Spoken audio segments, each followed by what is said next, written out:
As you can see, my topic is SETI and our own world, and I'm going to try and give you an anthropologist perspective on post-detection and more for 2026. I admit I had a bit of a dilemma when I was finishing up my talk. When I was first asked months ago to give this, started thinking a lot about the resonances between archaeology, which is my original home discipline, and SETI. It was nice to go back to those topics. However, it's also really, really important to talk about the protocols, which I've been engaged in revising with a team, and I'll be talking about that a bit more in a minute. And then I wrote multiple different versions of this talk and threw them all out yesterday and started again. When I realized that actually a lot of the people present here in this meeting probably are not fully caught up on the revision of the protocols. We've got a lot of students, a lot of early career researchers here. And so I wanted to make sure that I give some recap of that. So the price of that is that there are several people present who've heard a talk on this within the last month or so. So you can probably comfortably zone out for a few minutes, but towards the end, I am going to be saying some different and new things. So, hope that you'll stick around for that. Thanks to the organizers, because this has been an amazing meeting. I'm so grateful to be here and so grateful that you've created this beautiful meeting where people can join from all over the world. It's really, really great.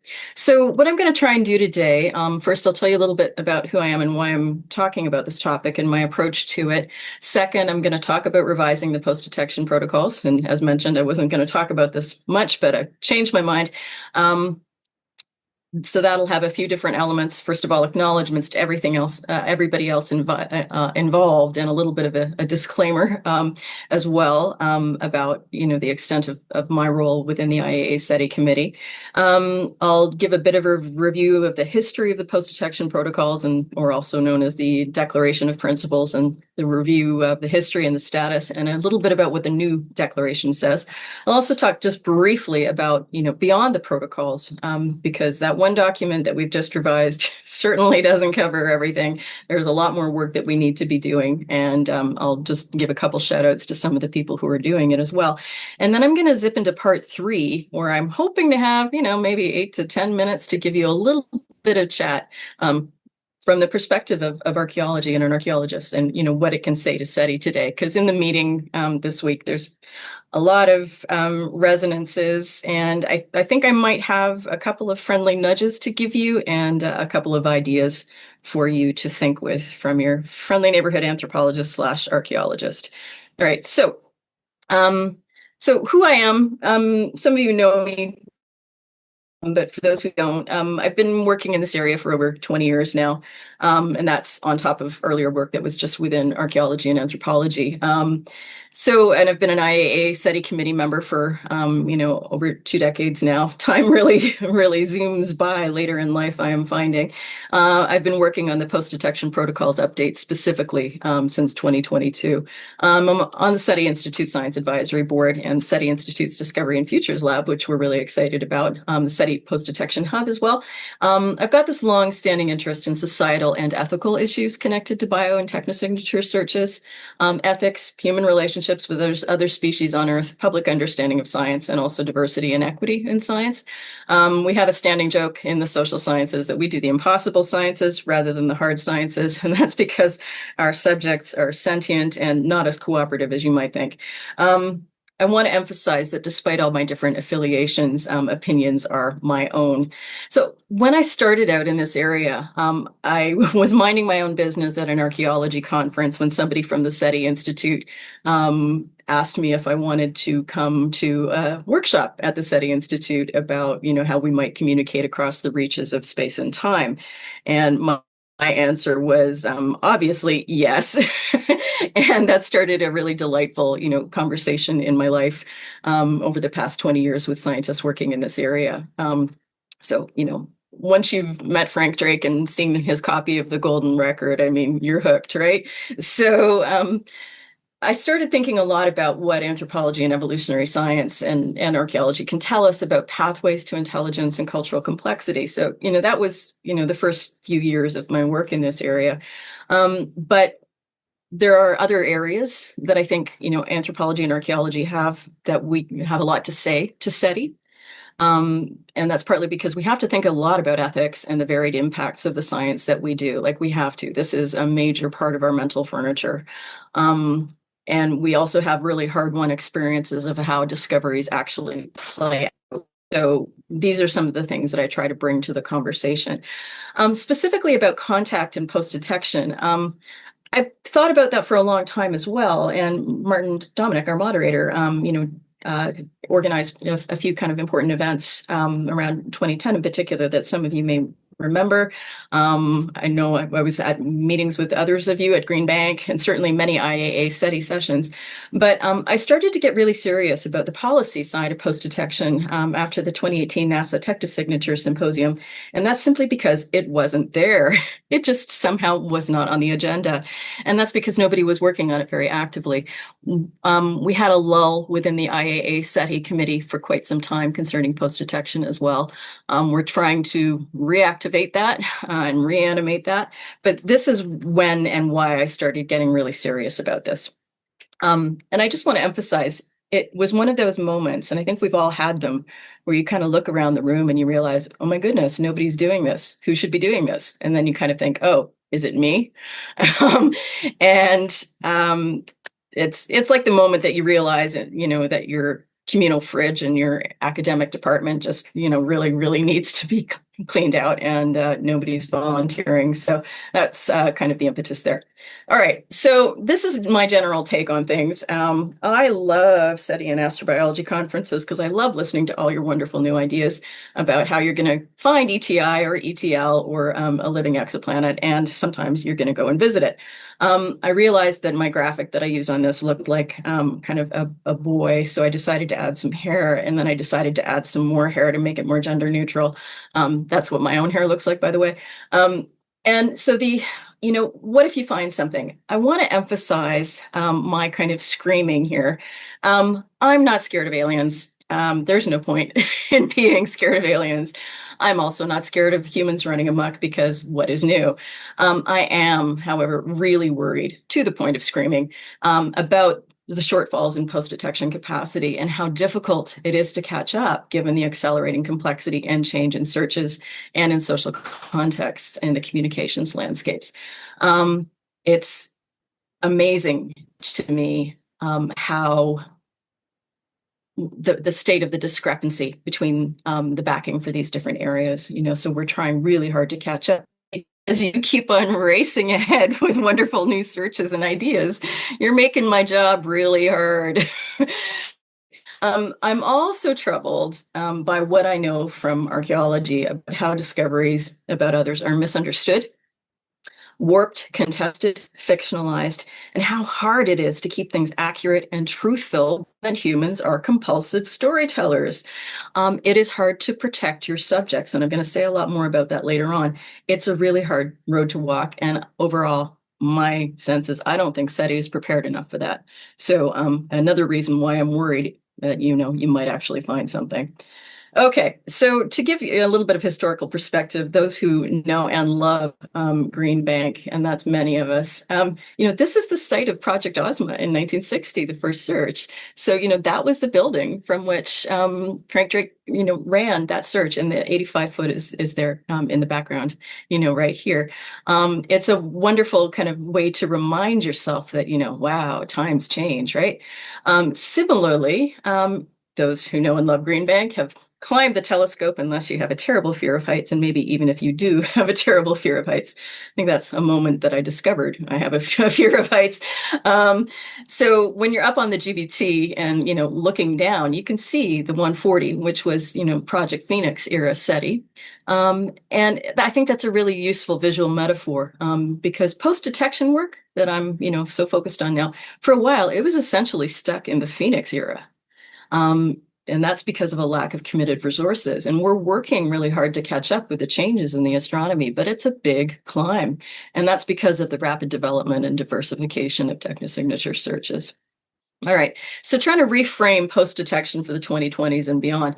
Of course, some people have recognized for a long time that discovery is a process, not a moment. I was amused to find that phrase in my own slides from like just about 20 years ago. But there's been a resurgence of work on post-detection and discovery processes, discovery communications, and things like that, as we can see in this symposium and others as well, such as SETI. Some of us routinely do sessions there. There's also exploratory, imaginative work, engaging the future creatively, which we've seen at the symposium. It's really exciting and interesting stuff.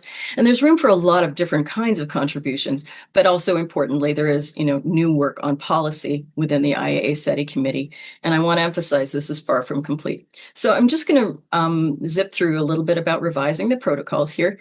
I posted this in the chat, I posted in the Slack, and I just want to flag, this is, I'm going to try and zip through a version of a talk that I gave last month.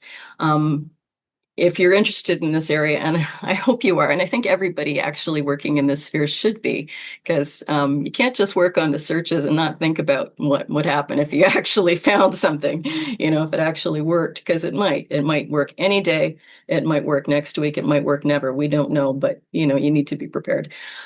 So I would encourage you to look, at the folder for the full PowerPoint, the papers, et cetera, because I can only kind of skip over this topic really, really quickly today. But the full papers for the revision process are there. And of course, email me anytime. Okay, so I just want to give acknowledgements first for this section of the talk that I'm talking about. It's been a task group on the International Academy of Astronautics SETI committee working on this revision. It's been Mike Garrett, Carol Oliver, and Les Tennant. They've been amazing. It's been an honor working with them. And also Lori Walton has contributed so much. And the history is more important than you might think, and also harder to know than you might think. I also want to emphasize, I'm a member of the task group revising the declaration. I do not formally represent the IAA-SETI committee executive. So if you've got questions for them, then I would encourage you to contact Mike or Carol or the exec, and there's the address. I want to say as well, just thank you to the international interdisciplinary SETI community. Some of you here would have participated in our surveys and given us feedback and given us the information that we needed to proceed with this revision. Really grateful for that. Couldn't have done it without you, and I'm still listening. And I also want to acknowledge everybody who's gone before. We really were standing on the shoulders of giants for this, and that includes some folks who are even here today, particularly Jill Tarter.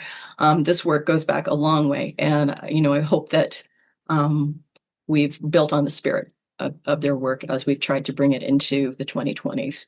So really brief background. The committee formed in the 1970s. The 1989 Declaration of Principles Concerning Activities Following the Detection of Extraterrestrial Intelligence, it established a voluntary framework for best practices and verification, information sharing, and international consultation. And the ideal was verify, then tell the world. It was very widely adopted. It was passed around and everybody thought it was a good idea. But of course, the SETI field was much smaller at that time, and it was overwhelmingly classic radio SETI. Less well known is the companion draft reply protocols and the draft declaration of principles concerning sending communications. And that was actually presented to the UN Committee on the Peaceful Uses of Outer Space in 2000 by Jill Tarter. But then it was revised within the committee, and that's kind of a long side story. We had a 2010 revision of the original declaration concerning the conduct of the search of extraterrestrial intelligence. There was a name change. It was more streamlined. It still focused mostly on radio SETI, but it also recognized the changes in the communication landscape, particularly, that you're not going to have, chances are, the opportunity to just confirm everything really quietly and, then tell the world. You're probably going to have to conduct your confirmation exercises, your verification work after there have already been leaks about what you're doing. So it complicates the communication landscape. By that time, there was already social media. But anyway, we've had, as you know, because you're the ones doing it, really rapid evolution in technosignature searches, a lot more potential for overlap with biosignature searches, a lot more potential for ambiguity. If you're not just talking about your classic narrowband signal detection, you could have a really complicated situation. And also a dramatic change in the communications landscape. So we got deepfakes now. So we needed updates, and we started the revision process in 2022. So we did first a detailed review of previous documents, review of current issues, all these things. I'm going to have to skip through these next sections pretty quickly, but I'm going to show the slides just so you know that the detail is there. We presented a revised draft of the Declaration of Principles at the IAC 2024. We took into account the evolution of searches, the evolution of the communications landscape, general concerns from the Technosignatures community, and responses to informal consultations and discussions at other workshops, et cetera. Then we went through multiple rounds of feedback, including within the committee and also more broadly within the SETI community. And we, reached out to a lot of folks, including the Order of the Octopus, IASL SETI and Law, PSETI, lots of different people.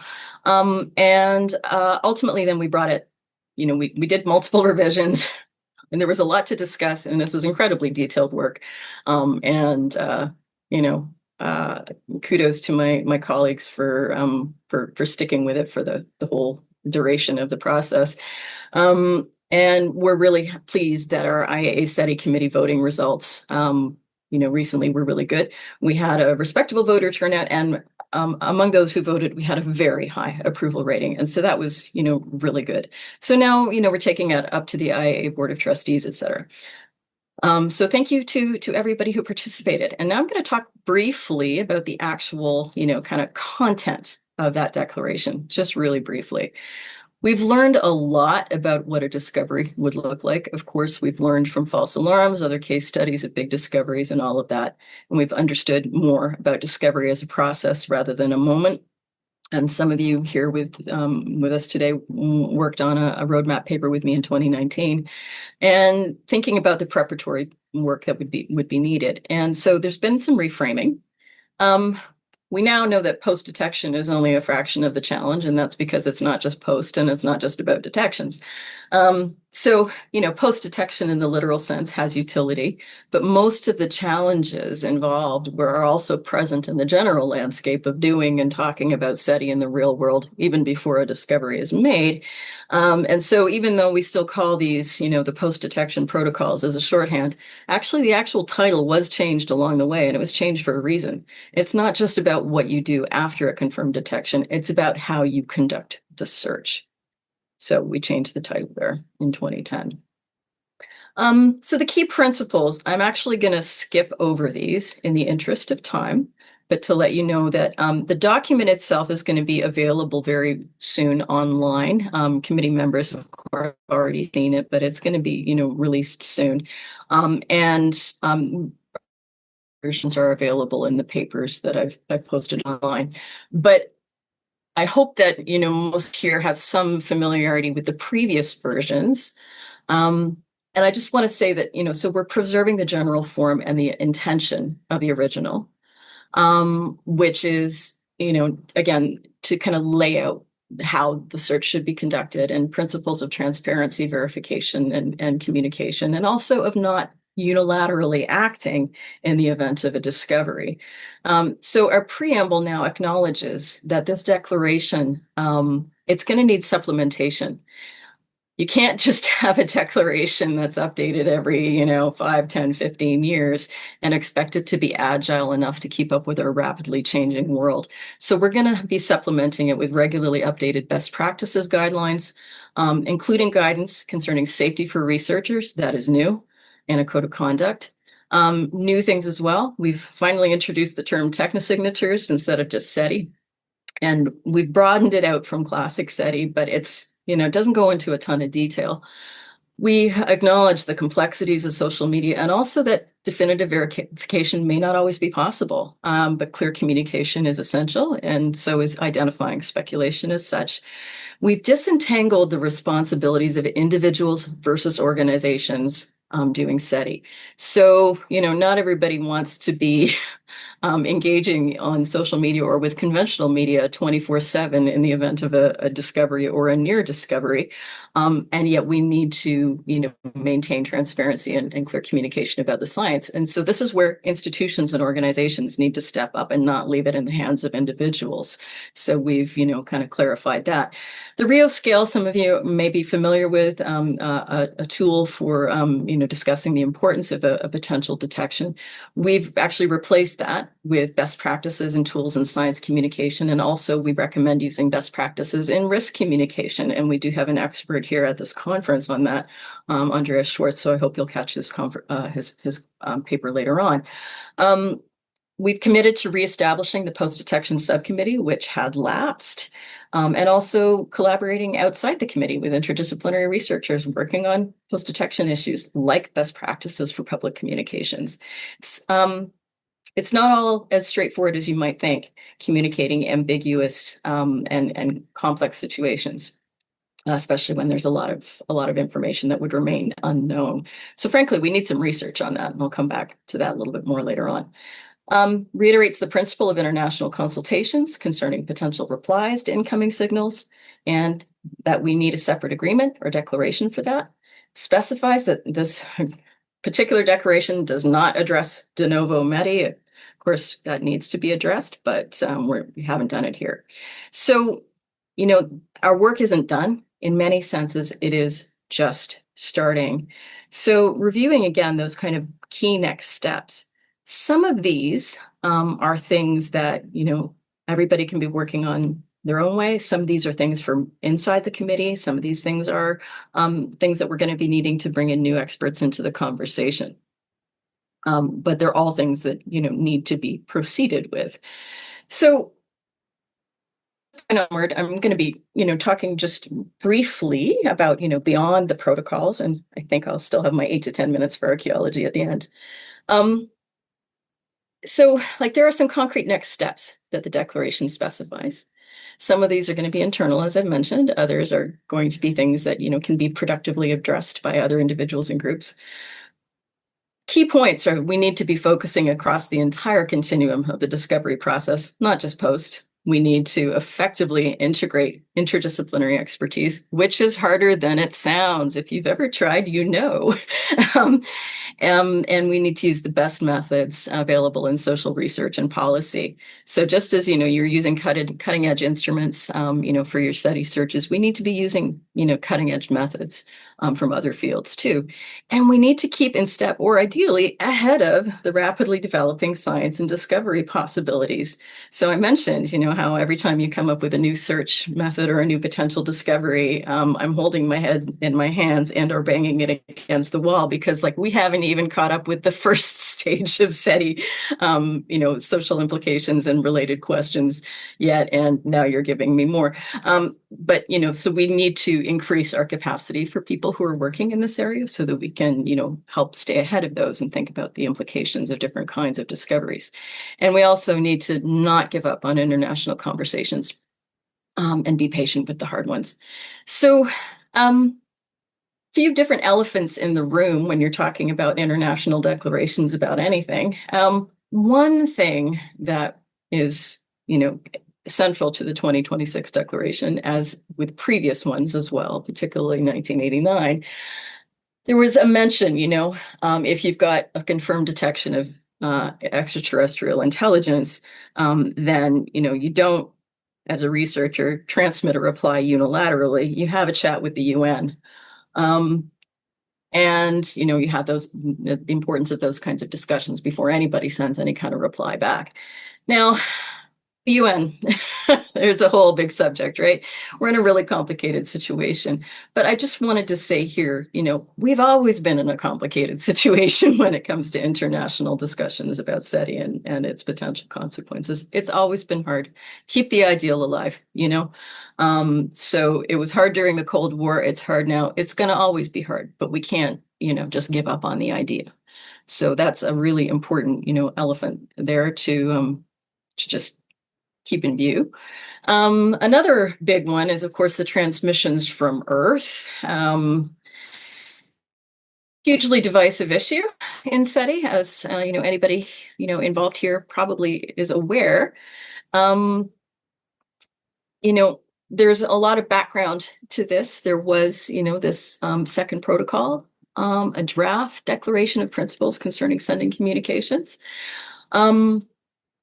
Eventually, there was a really fierce debate about, whether this document or set of principles should address only replies to to a confirmed incoming transmission, or should it also address all outbound transmissions from Earth? And there was basically a schism in the community over that, about 20 years ago now. And discussion has been really notoriously unproductive ever since. But I think we need to try again. It's going to be a long process and it may not be super easy, but I think we've got to do it. So that's something, else. And there's another huge one. Joe Lazio mentioned this in his talk the other day. He said I'd made a throwaway comment about that. I just want to say, if it sounded casual, it's not. It's my effort, I think, to hide, panic about this, frankly. We desperately need some policy for potential solar system technosignatures. This is going to be a hard one. This is a different category, and it's because of potential actual physical access to the data, and also who might have access to that data. If you're talking about, a probe or even dust, which frankly is bending my head now after Brian and Lewis's talks a couple days ago. But anyway, we really, really need to be getting on this. I'm starting work on this with some colleagues. Les Tenen is leading us in some conversations on this, but this is going to be a hard one. And but it's not optional. So and it's urgent. Yeah. Okay, so there's a lot of cool research that we should be doing that can be helping us to better understand ranges of public reactions to discoveries in the search for life beyond Earth, fine-tuning best practices for communication about this science, understanding the questions that people have, their risk perceptions, helping us determine best strategies for scientist safety, et cetera, helping us think about what next. I just want to say a lot of this work, we know how to do it. The talent exists, but not enough of it is happening that's directly connected to astrobiology and SETI. That's a coordination problem. It's a support problem. It is not a basic feasibility or readiness problem. So we need to be getting on that. And I've written a paper that covers some of those details, which I'm happy to share, and it's in the folder that I've posted. And again, I just want to emphasize the getting it done part.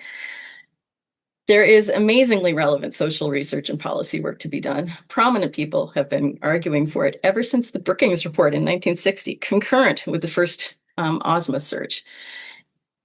Why are we lagging behind? Why aren't we further along with it? And it's simply because the funding structures have not supported it.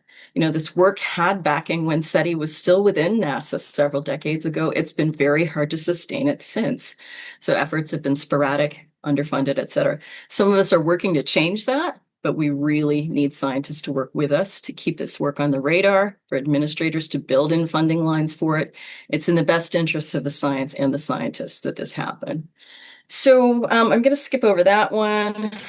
There is synergy with current efforts in astrobiology, and leave it at that.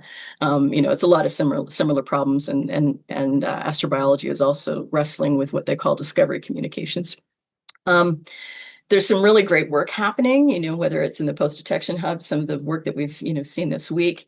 PSETI creates a lot of space for these conversations. The Order of the Octopus is having these conversations. The NASA DARES team working on astrobiology and society and workforce topics is having these conversations. And, the organizers here have created this space, and I'm just really, really grateful to see all this happening. We need this resurgence, and we need to keep it energized and keep it moving.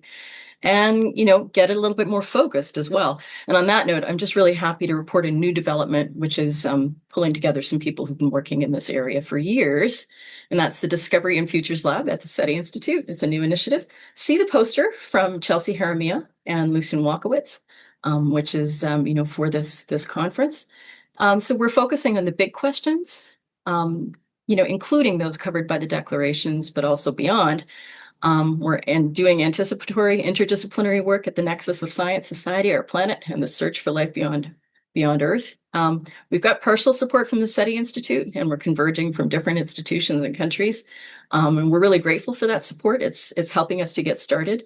We're looking forward to building up and out. It's as you said, as I've said, really, really important to keep building this work. So, this is who's there. Some of these folks already, others you will hopefully meet eventually. But again, see the poster from Chelsea and Lucian, which explains you've already met George and probably have met Rebecca as well. And Jordan is coming in more from the astrobiology side.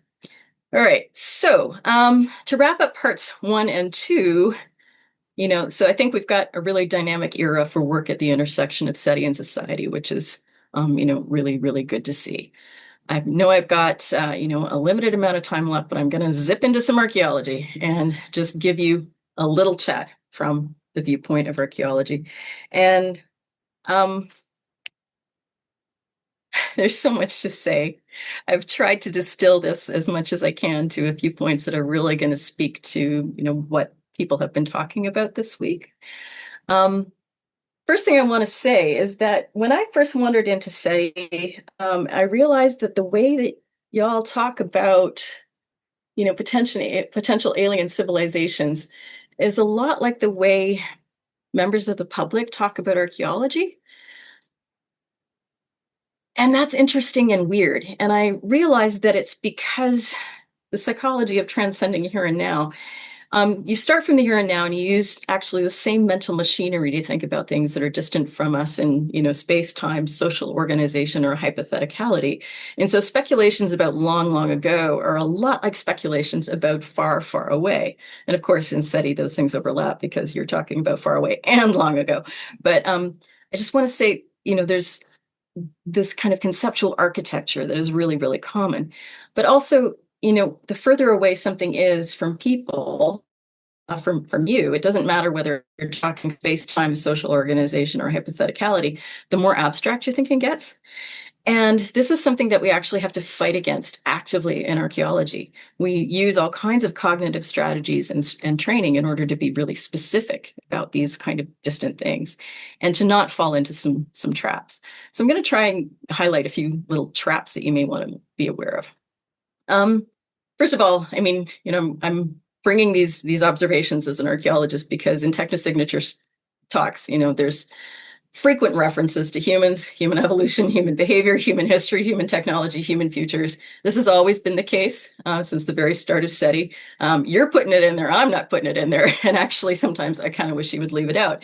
But anyway, since you generally don't actually study humans actively, most of you are astronomers, right? That's why you're doing this. The concepts that you work with from archaeology, they're often outdated. Because, of course, archaeology is moving really, really quickly, just like astronomy is, and for similar reasons. And often you're kind of working on a register that's a little bit too abstract. That's not your fault. Again, it's kind of like how your brain works. That's how everybody's brains work. But you're constantly telling stories, right, about how societies and technologies evolve. Archaeologists do too, but, we have the luxury of having actual data to ground us, to cross-check us, and to question ourselves. And so we do that like a lot. And I want to encourage a little bit of the same kind of thinking in this sphere here.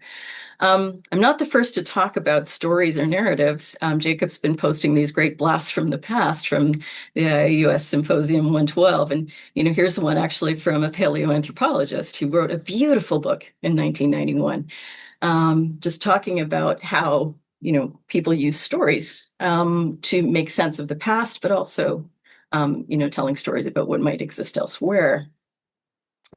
She notes that to understand the course of human evolution, we have to look not just at the fossils, but at the narrative structure of our theories, not just at the hind limbs of Australopithecus afarensis, but also at the way paleoanthropologists move them from quadrupedalism to bipedalism, from bipedalism to big brains, and ultimately forward. Because however compelling fossils appear, their power depends largely on how we view them in relation to stories. So we have this tendency to make sense of our past by telling stories in which everything comes out right, that is human in the end. So it's kind of fun to look back and see that meditation there from her.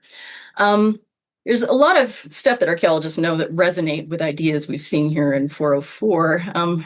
Definitely some practical things, like, the fact that evidence degrades, transforms, and disappears.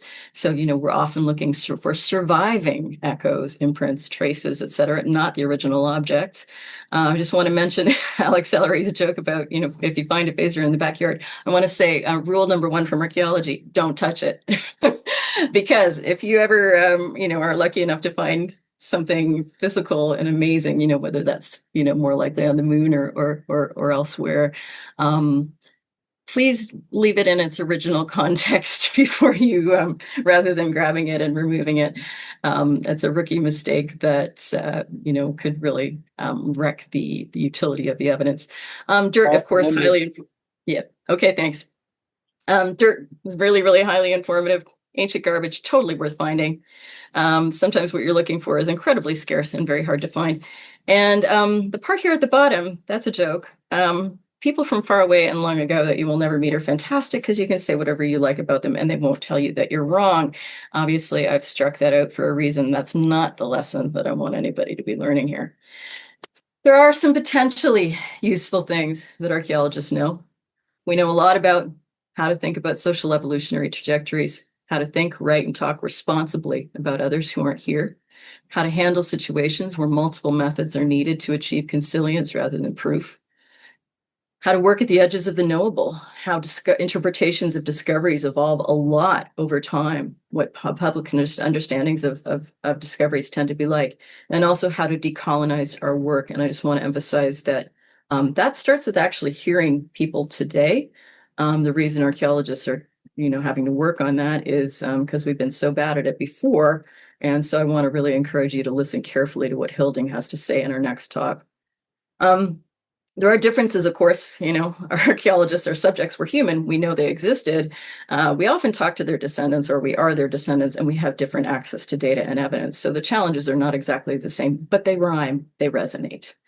So some things that archaeology teaches us: continually think about ethics and consequences, particularly as methods evolve. Set your no-go zones proactively. I'll flag a couple of those in a minute. To understand that to meet another in any sense, it requires humility, respect, and a gentle curiosity. Got to be protective and respectful of people of the past who can no longer speak. They have rights, and we have responsibilities. Scientific curiosity is not a license. Just because you want to know something doesn't mean that you get to know it. And the generation of scientists before us, they were not infallible. It's so important to accept the impossibility of being completely right. Accept that there's a great deal that you'll never know, and to know when to stop speculating and hold open the space. Got about 3 more slides here. The search is a dance of something and nothing. You've adapted to the disconcerting absence of data, about your subject with a number of strategies. But you basically keep on filling in the nothing with more something. And I want to ask, when is the speculation and imagining useful, and when does it become a problem? Right now, you're completely unconstrained by data, and you're not even really constrained by its absence. There's nothing and no one pushing back at you, but you just keep on filling in the nothing. And I want to suggest that you not do that quite so much, or that you rein it in a little bit. Don't let all your somethings fill up all your nothing. And the reason for that is that relationships need a little space.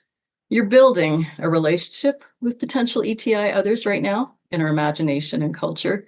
Whatever you're thinking about now, you're going to be bringing with you into a discovery situation. So, what are you doing with ever more elaborate speculation about what might be out there? You're definitely providing models and you're thinking through new detection strategies, but you're not only doing that. The speculation isn't going to stay contained. It'll infuse into your analyses after a discovery. And so, I think there's a risk there. I lied. I've got several more slides, so I'm going to have to pick and choose really, really hard here now. In terms of, what your search is actually about, it's not just about that single data point. It's about who's behind it. And I can tell you from the, experience of archaeology that when you've got just a couple of data points, man, okay, so for archaeologists, that's, fodder for addiction because, when the data allow for a path for next level studies that we can, get more, then we're obsessed. But when you've only got a couple of data points, that is also, it's trouble for non-archaeologists because it means that they're just going to go wild with unconstrained and incorrigible speculation and storytelling. So you've got a problem, which is that some types of technosignatures discoveries are going to turn into very powerful bullshit generators. So brace yourselves. I would like to suggest that you think about the other end of the problem a little bit. What will most people actually want to know if you discover a technosignature? What could you say with confidence about the makers of different technosignatures from your original discovery? What questions would have to remain open and for how long? What about everything you cannot know? How will you hold open those spaces? There's some big things that you're going to have to navigate there. I guess just 2 more slides. Things I want to say. Others are not our puppets. This is something that we learn in archaeology. So I've just shown you an image here of plastic casts of Australopithecus africanus. Casts like these are in teaching labs everywhere. We have rules in a good teaching lab, even for how you handle a plastic object like this because of what it represents. So you don't, make the skull talk. You don't dress it up. You don't do things like that. And, there's a huge amount of respect that needs to be brought into these conversations, reverence, in fact. And, but those rules don't just happen. You need to think about them, teach them, and learn them.